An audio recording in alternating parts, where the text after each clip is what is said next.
तो चलिए दोस्तों, जैसा कि आप लोगों ने थंबनेल देख लिया होगा कि वीडियो क्या होने वाला है। मैं तुम लोगों से डायरेक्ट एक सवाल पूछना चाहता हूँ, ठीक है।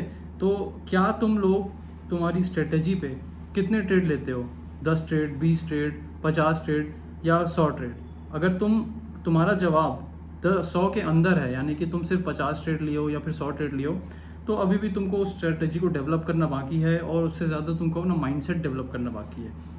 मैं क्यों बोल रहा हूँ कि कम से कम तुम्हारे पास 100 से ज़्यादा ट्रेड होने चाहिए अपनी स्ट्रेटजी पे, क्योंकि वहाँ पे ही आप अपने स्ट्रेटजी पे कॉन्फिडेंस दिखा पाओगे, वहीं से स्ट्रेटजी आपकी बिल्डअप होगी, ठीक है। हम यहाँ पे क्या करते हैं, हम यहाँ पे करते हैं कि कुछ ट्रेड लेते हैं। जैसे मान लीजिए आपने एक स्ट्रेटजी अपने लिए बनाई, उसके ऊपर आपने काम किया, ठीक है, और आपने सिर्फ 20 ट्रेड लिए और 20 ट्रेड में आपको 10 लॉसेस हो गए, 10 प्रॉफिट हुए, ठीक है। तो आप क्या सोचते हैं कि भाई ये स्ट्रेटजी तो काम नहीं कर रही है, ये मुझे लॉसेस दे रही है। आप उसके बाद आप क्या करते हैं, आप कोई और यूट्यूब चैनल जाते हैं, ठीक है, किसी और मेंटर के पास जाते हैं, एक नया स्ट्रेटजी फिर से आप देखते हैं, वहाँ से सीखते हैं और फिर से आप उसको अप्लाई करने की कोशिश करते हैं, और वो स्ट्रेटजी को भी आप जो है वो 10 से 20 ट्रेड ही ले पाते हैं उसमें, और सेम वही रिजल्ट देखने को मिलता है। तो यहाँ पर जो है वो दोस्तों स्ट्रेटजी का दिक्कत नहीं है, यहाँ पे दिक्कत है आपके माइंडसेट का।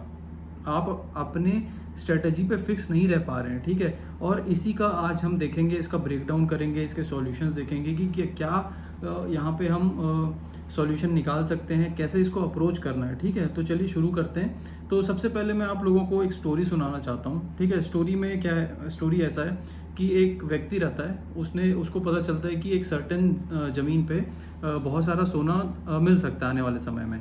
तो वो क्या करता है, बार बार वो ज़मीन खरीद लेता है और पहले क्या करता है, पहले एक जगह गड्ढा करता है, ठीक है, वो 10 फीट गड्ढा करता है, वहाँ उसको सोना नहीं मिलता। वो दूसरी जगह गड्ढा करता है, 20 फीट गड्ढा करता है, उसको वहाँ सोना नहीं मिलता। उसके बाद वो तीसरी जगह गड्ढा करता है, 30-40 फीट गड्ढा करता है, उसको भी वहाँ पे सोना नहीं मिलता।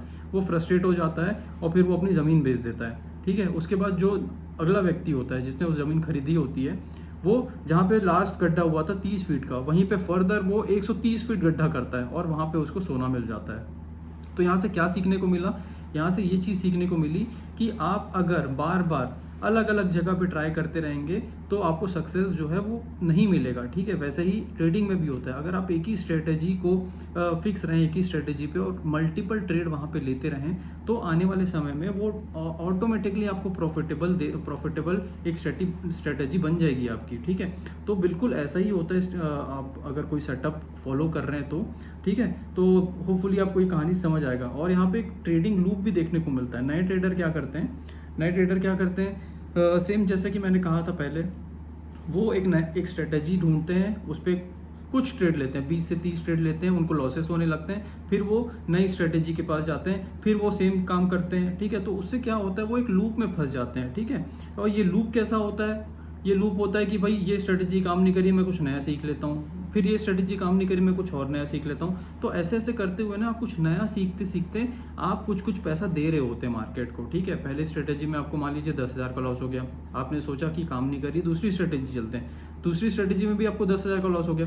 तो इसमें क्या होता है, आपको कॉन्फिडेंस बिल्डअप करने में ही 10,000 आप दे रहे हैं अगर एक स्ट्रेटजी के पीछे, तो आपका कैपिटल जो है वाइप आउट हो जा रहा होता है, ठीक है। तो इसको बचिए इस चीज़ से, ठीक है। और इस लूप को आप लिख लीजिए, ये लूप आपके साथ हो रहा होगा और आपको लग रहा होगा कि मैं प्रोग्रेस कर रहा हूँ, लेकिन आप एक्चुअली आप लूप में फंसे हुए हैं। तो क्या होता है ये लूप, ठीक है। तो सबसे पहले आदमी सीखता है, उसको ट्राई करता है, लॉस करता है, फिर उस लॉस से डर जाता है, फिर वो स्ट्रेटजी बदल लेता है, और ये लूप पूरा बार बार रिपीट हो रहा होता है। 5 स्टेप का लूप है, ये पूरा रिपीट हो रहा होता है। कौन कौन सा है, आप सीखेंगे सबसे पहले, फिर उसको ट्राई करेंगे, ठीक है। उसके बाद फिर आप उसमें लॉस करेंगे, उसके बाद आप लॉसेस से डर जाएंगे और आप फिर से स्ट्रेटजी बदलेंगे। तो ये 5 पॉइंट है जो पूरा लूप आपको बना लेता है, और यही आपको लगता है कि प्रोग्रेस हो रहा है मेरे अंदर, मेरी स्ट्रेटजी में, लेकिन एक्चुअली प्रोग्रेस नहीं हो रहा होता है, आपका माइंडसेट और ख़राब हो रहा होता है, ठीक है। तो यहाँ पे देखिए क्या होता है, क्यों बदलता है अपना एक व्यक्ति जो होता है वो अपनी स्ट्रेटजीज क्यों बदल रहा होता है। अब ये सबसे इंपॉर्टेंट सवाल है, आखिर लोग क्यों बदल रहे होते हैं अपनी स्ट्रेटजी। तो प्रॉब्लम यहाँ पे स्ट्रेटजी में नहीं है, प्रॉब्लम यहाँ पे साइकोलॉजी में है, ठीक है। उनकी साइकोलॉजी क्या सोचती है कि उनको कोई ऐसी स्ट्रेटजी मिल जाए जो एकदम फुल प्रूफ हो, प्रॉफिट ही प्रॉफिट दे, ठीक है। तो ऐसा बिल्कुल नहीं हो सकता। आपको सर्टेनिटी कोई भी स्ट्रेटजीज में नहीं मिलेगी, आपको हमेशा जो प्रोबेबिलिटी है ना वो 40-60 का मिलेगा, यानी कि आपकी स्ट्रेटेजी 40% काम करेगी और 60% लॉस में रहेगी। ठीक है, तो अब आप बोलेंगे कि भाई अगर 60% मुझे लॉस हो रहा है तो फिर मैं ये इस पे काम ही क्यों करूँ और स्टॉक मार्केट में काम ही क्यों करूँ। तो इसका ये अब यहाँ से इसका सॉल्यूशन ये है कि देखिए, अगर आप अपना रिस्क और रिवॉर्ड ज़्यादा रखेंगे, 1:2 का रिस्क और रिवॉर्ड रखेंगे, यानी कि अगर आप 10 रुपये लॉस कर रहे हैं और 20 रुपये प्रॉफिट कर रहे हैं, तो ओवर द टाइम जब आप 40% स्ट्रेटजी के साथ भी उस पर काम करेंगे ना, तो ओवर द टाइम आप उस 60% लॉस को बीट कर जाएंगे। ठीक है, लेकिन उसके लिए आपको यहाँ पे लगे रहना पड़ेगा। ठीक है, ज़्यादा से ज़्यादा ट्रेड लेने पड़ेंगे। ठीक है, इसको चलिए एक उससे समझते हैं, मैथमेटिक्स से समझते हैं। प्रोबेबिलिटी आपने पढ़ी होगी 10th में। तो अगर मैं सिक्के को उछालता हूँ तो उसके दो पहलू होते हैं, एक हेड आएगा या फिर टेल आएगा। तो यहाँ पे प्रोबेबिलिटी क्या होगी, 50-50% की हो गई। तो यहाँ पे आप लॉस भी कर सकते हैं और प्रॉफिट भी कर सकते हैं। वहीं पे अगर आप उसी सिक्के को 5 बार उछालते हैं तो क्या प्रोबेबिलिटी बन जाती है, या तो आपका 4 बार टेल आएगा, या तो 1 बार हेड आएगा, या तो 2 बार टेल आएगा, या तो 3 बार हेड आएगा। तो ये प्रोबेबिलिटी बनने लगती है। लेकिन ओवर द टाइम अगर आप उसी सिक्के को मल्टीपल टाइम उछालेंगे, यानी कि 1000 बार उछालेंगे, तो जो प्रोबेबिलिटी होती है वो 50-50% के पास चले जाती है। तो ओवर द टाइम कोई भी चीज़ अगर आप कर रहे हैं उसको कंसिस्टेंटली एक ही स्ट्रेटेजी के साथ करेंगे, तो ओवर द टाइम आपको उसके रिजल्ट 50-50% आते नजर आएंगे। और 50% जो रिजल्ट है, बहुत अच्छा रिजल्ट है स्टॉक मार्केट में, वैसे मिलता भी नहीं है। बहुत लोगों को तो 30-70 का रेशियो मिलता है, 40-60 का रेशियो मिलता है। अगर 50-50 आपका चांसेस है विनिंग का, तो बहुत अच्छा रेशियो है, आप उस पर स्टिक रहिए। ठीक है, ये तो हो गया मैथमेटिक्स का बात। अब उसके बाद चलिए हम चलते हैं, प्रोबेबिलिटी गेम भी मैंने समझा दिया। ठीक है, प्रोबेबिलिटी 50-50% है। आप सिक्का उछालेंगे, या तो लॉस करेंगे या तो विन करेंगे, सिर्फ यही है। लेकिन यह है कि आप डिसिप्लिन कितना रखते हैं उस पर हम एग्री करते हैं। ठीक है, आपका डिसिप्लिन यहाँ पे सबसे इंपॉर्टेंट है। और सबसे इंपॉर्टेंट यहाँ पे हम क्यों स्ट्रेटेजी बदल रहे होते हैं, क्योंकि यहाँ पे हमको डोपामिन जो है इफेक्ट मिल रहा होता है। डोपामिन क्या होता है, छोटी छोटी चीज़ों में जो हमको खुशी मिलती है ना, कुछ ऐसा लगता है कि हम प्रोग्रेस कर रहे हैं तो चलो ये सीख लेते हैं, तो वो सब जो खुशी होती है, जैसे हम घूमने चले गए, ठीक है, क्लब चले गए, ये सब क्या डोपामिन है, चीप डोपामिन है। इससे क्या होता है, ट्रेडिंग बहुत ज़्यादा इफेक्ट होती है। तो डोपामिन में क्या होता है, आप नई स्ट्रेटेजी सीखते हैं, आपको बहुत एक्साइटिंग लगता है। आप नया इंडिकेटर सीखते हैं, आपको बहुत ज़्यादा एक्साइटिंग लगता है, अरे मैंने कुछ आज नया सीखा। नए सेटअप के पे काम करते हैं, आपको लगता है कि अरे यार ये तो बहुत अच्छा सेटअप है, इसको मैं ट्राई करके देखता हूँ। तो ये सब क्या चीज़ है, ये डोपामिन रिलीज़ करते हैं आपके ब्रेन में। ठीक है, और वो डोपामिन जो होता है वो आपको एक इल्यूजन देता है कि आप कुछ नया सीख रहे हैं, और आपको लगता है कि हाँ आप कुछ नया प्रोग्रेसिव हो सकता है। लेकिन एक्चुअली वो डोपामिन जो होता है वो आपको पीछे ही खींच रहा होता है। ठीक है, तो यहाँ पे इस डोपामिन को साइड करने का सबसे अच्छा तरीका है कि आप जो है सिर्फ एक ही सेटअप पे काम करें। ठीक है, मल्टीपल टाइम 100 से 200 ट्रेड कम से कम एक ही सेटअप पे एग्जीक्यूट करें। उसके बाद आपको चीज़ डिसाइड करें कि ये सेटअप काम कर रहा है कि नहीं। और जर्नलिंग करिए।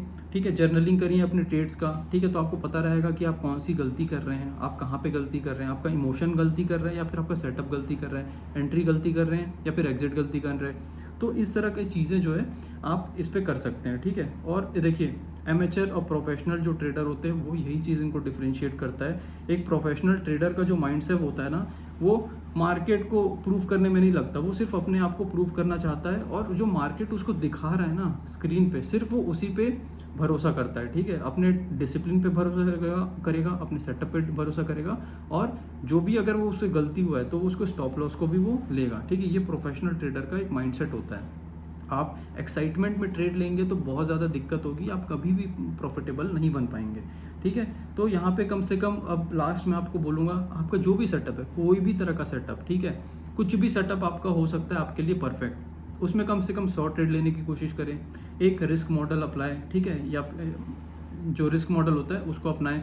ठीक है, अपना जर्नलिंग करिए। ठीक है, कहाँ पे आपने देखा, कहाँ पे एंट्री ली, मेरा इमोशन क्या था इस एंट्री के समय, ये सब जर्नलिंग में लिखिए। एक रूल बुक बनाइए कि भाई ये ऐसा ऐसा होगा, ठीक है, इस तरह का सेटअप बनेगा तो ही मैं इसमें मार्केट में एंट्री लूँगा।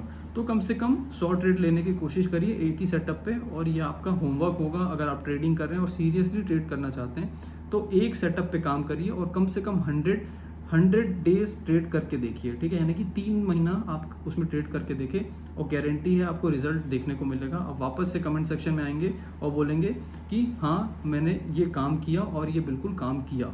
ठीक है। तो फाइनल मैसेज मेरा यही है, एक सेटअप पे स्टिक रहिए। ट्रेडिंग जो है वो मल्टीपल माइंडसेट, मल्टीपल सेटअप पे जाने का नहीं है, बल्कि एक ही सेटअप को बार बार एक ही टाइप से रिपीट करने का पूरा प्रोफेशन है, ठीक है। और यही प्रोफेशन जो होता है वो बोर्डम हो जाता है, जिसके कारण हम इसको एक टाइम के बाद छोड़ देते हैं या फिर नए सेटअप की तरफ जाते हैं। तो आप बोर ना हो, ठीक है, बोर्डम की तरफ ना जाएं, बल्कि बोर्डम को एम्ब्रेस करिए, ठीक है। ट्रेडिंग में बोर्डम जो होता है वो सबसे इंपॉर्टेंट पार्ट होता है। आप जितना बोर हो सकते हैं, जितना अपने हाथ पे कंट्रोल कर सकते हैं एंट्री एग्जिट लेने से पहले, वही चीज़ जो है आपको प्रॉफिटेबल बनाएगी। तो 100 ट्रेड लेने का कोशिश करें, और ये अपने नोटबुक में लिख लीजिए कि मुझे 100 ट्रेड कैसे भी अपने सेटअप पे लेना है, ठीक है।